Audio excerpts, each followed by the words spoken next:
I think if you ask every man in the world, every single one, when we were about 10 years old or 11 years old, how do you want to live when you're in your late 20s, early 30s? Like in 20 years time, where do you want to be?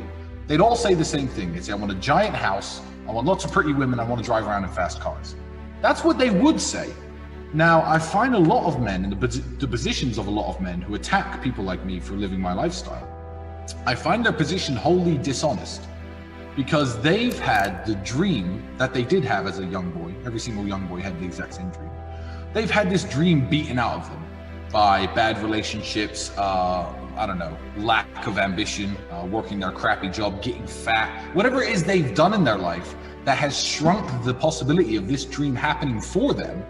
They then internalize that anger and they burst it out at people like me. I treat everybody from the waiter to my housekeepers, to my security with the absolute utmost respect. I'm loyal to the point where I will never ever stab a friend in the back, talk. I mean, that's just general the way I live my life. You know, I take very good care of my mother. I take very good care of my daughter. The journey is massively important because, you know, today we're in a bit of a up situation where a lot of people, from basic things like pumping cryptocurrency, can make too much money without learning any of the lessons of life. But some people basically get lucky. It's like winning the lottery. If you've bought some crypto coin and now you have like $100 million because you caught some crazy pump, I mean, yeah, cool. You had the foresight to buy that coin, but tens of thousands of other people put money into other coins that didn't blow up. It's essentially like a lottery win. And when I see young guys who are too wealthy at such a young age from doing something that took so little skill and so little hardship, I just know that they are not prepared to have that kind of money. Like, all right, you have millionaire, you are a millionaire, but you don't know what it takes to be a millionaire because you've never had to go through any struggle. And the journey is super important. The setbacks and the bad things that happen to you make you stronger, sharper, more intelligent. People don't develop any knowledge or culture if they run into money too fast. Yeah. So the question you need to ask yourself before you go into any of this is what are you doing this for?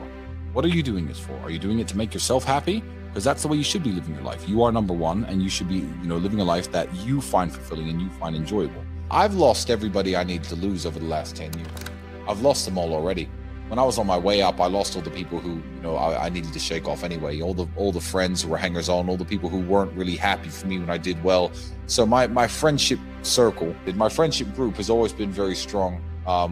And I always knew that the people who I could count on. So yeah, you got to be a good person, man, because it comes around. And if you're a bad person, that comes around too. Money doesn't change somebody; it reveals who they really are. That's one I've definitely found, and I could talk more about that. But there's loads of things I could say about my philosophy of life, because I haven't changed, poor or rich. I was broke as now I'm rich as I haven't changed 1%. I'm exactly the same person I've always been. I know people who ran into a little bit of money and became, and people are like, oh yeah, money changes people. No, it doesn't. He was always in. Or he just didn't have the platform or the balls or the ego to say what he really thought. I think it really depends on what kind of person you are. I think money is an accelerant. If you're a depressed, sad, person, I believe if you give a depressed, sad person $10 million, they're going to end up suicidal. And if you give a very happy, content, fulfilled person $10 million, they're going to be more happy, more content, and more fulfilled. I think it's an accelerator. So it really depends on where you are in life. When people say things like money doesn't buy happiness, I would say yes, it actually does if you know what to buy. Follow your passions, because if your passion is making money, good. When people say, oh, do what you're passionate about, follow your passion. No, I would say do what you're good at, do what you're competent at, but don't necessarily, do you think Aliko Dangote is Nigeria's richest man? He made his money in concrete. Do you think he gives a about concrete? No, he's a billionaire. So no, don't follow your passions. That's what I would say. Because your passion might be one of those passions that just keeps people broke. And I think kickboxing is a very important part of our foundational story and my foundational story, because it just made me realize that there were higher mountains to climb, because it sometimes takes money to make money. And with the millions of dollars that we had, we made some very smart investments and we started running other businesses. Look, genetics, intellect, wit, there are various things that we're all born with, and when you get to the age of 12, 13, you can see who's becoming a man with physicality, who's becoming a man who's smart. Yes, some people have further to go than other people. I know people who are genetically blessed, genetically blessed, guys who never ever train, and they've got iron six packs and big arms all the time, that guy obviously does not have to try as hard as the skinny little dork to be physically attractive to women. He has to try probably not very hard at all. Maybe he's 6'4", like me. But let me tell you something. Everybody can get there. If you're dumb, you can get smarter. If you are weak, you can get stronger. It's just some people are so far gone in terms of being a strong guy, they're 2 out of 10.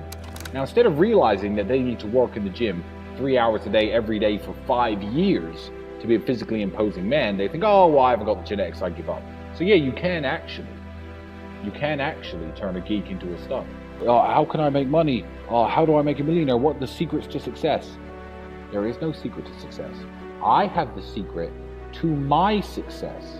And the secret to my success is different from the secret to everyone else's success. What I would say is, my financial advice that I give to everybody, including how I live today, is I did $10,000 in the club the other day. I spend half of my money like I'm going to live 50 more years, and half of my money like I'm going to live 50 more days. Because you know what?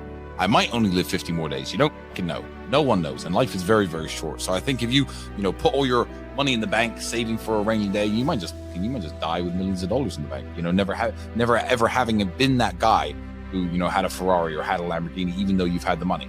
And then no one's ever going to, then you didn't squeeze all the juice out of the lemon of life. And, a lot of people can do it. And, some rappers, etc., talk about, hit it and quit it, but they will never get the true enjoyment of male-female relationships. They'll never get it because they'll never have women who actually fall in love with them. If you want to go around treating people like shit, you're never going to have any friends. You're never going to have any girlfriends.